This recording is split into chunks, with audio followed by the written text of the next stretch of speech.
Good evening. Welcome to the Business Day. I'm Herman Green. The Small Business Association of Jamaica, SBAJ, is demanding preferential treatment when it comes to government procurement.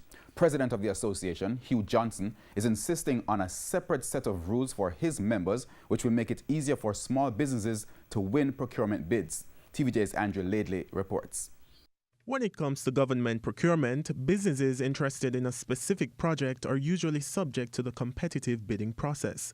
But President of the Small Business Association of Jamaica, Hugh Johnson, is batting for his members to forego the competitive aspect. Where we are asking government to set aside a certain percentage of their procurement for goods and service to the sector where we won't go through the rigorous tendering process, but they can do direct source,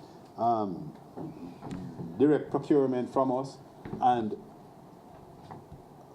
cause it to be less onerous on us. He argues that larger corporations get all the benefits while small businesses suffer. For the last 60 years or so,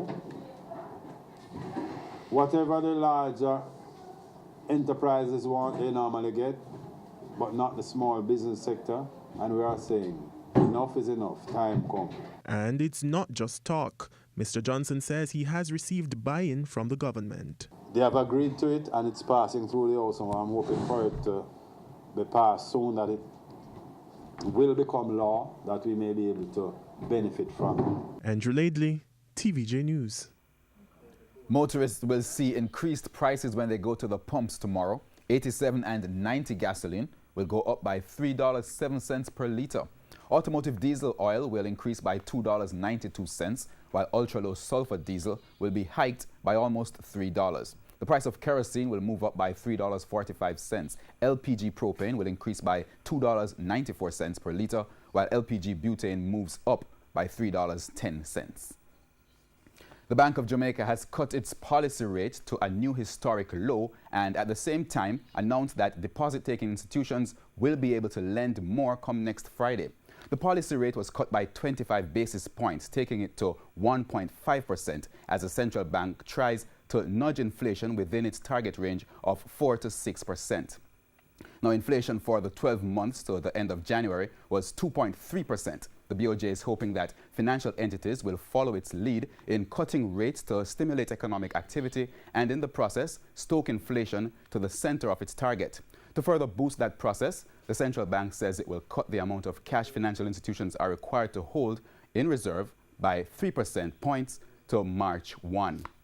And that is expected to free up $17 billion, which will improve deposit-taking institutions' ability to lend to households and businesses at lower rates and on better terms.